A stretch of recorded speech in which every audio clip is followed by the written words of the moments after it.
बिस्मिल्लाहिर्रहमानिर्रहीम। अस्सलामु अलैकुम वरहमतुल्लाहि वबरकातुहू।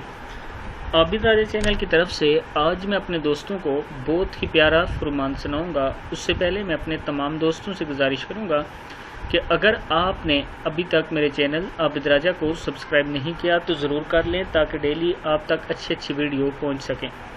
तो स्टार्ट करते हैं। बिस्मिल्लाहिर्रहमानिर्रहीम। रसूलुल्लाह सल्लल्लाहु अलैहि वसल्लम ने इरशाद फरमाया, कामयाब हो गया वो शख्स जिसको इस्लाम की हिदायत नसीब हुई और ज़रूरत के मुताबिक रोज़ी मिली। इब्न माजा की है, यानी रिस्क मिला। कामयाब हो गया वो शख्स जिसको इस्लाम की हिदायत नसीब हुई और ज़रूरत के मुताबिक रोज़ी मिली। इब्न माजा की हदीस है। मैं अपने दोस्तों से गुजारिश करूँगा कि हमेशा अपने रब के सामने हाथ उठा के ये दुआ किया करें कि अल्लाह ताला हमें इस्लाम की रोशनी नसीब फरमा, हमें इस्लाम पर चलने और ज़िंदगी गुजारने की तौफीक अता फरमा। जब भी हाथ उठाएं अल्लाह ताला से जहन्नम से पनाह मांगा करें, शैतान से पनाह मांगा करें, अपने गुनाहों की तौबा किया करें, इस्तग़फ़ार ज़्यादा से ज़्यादा किया करें ताकि अल्लाह ताला हम सब पर करम फरमाए। इस वीडियो को अपने आगे ज़रूर शेयर करना है।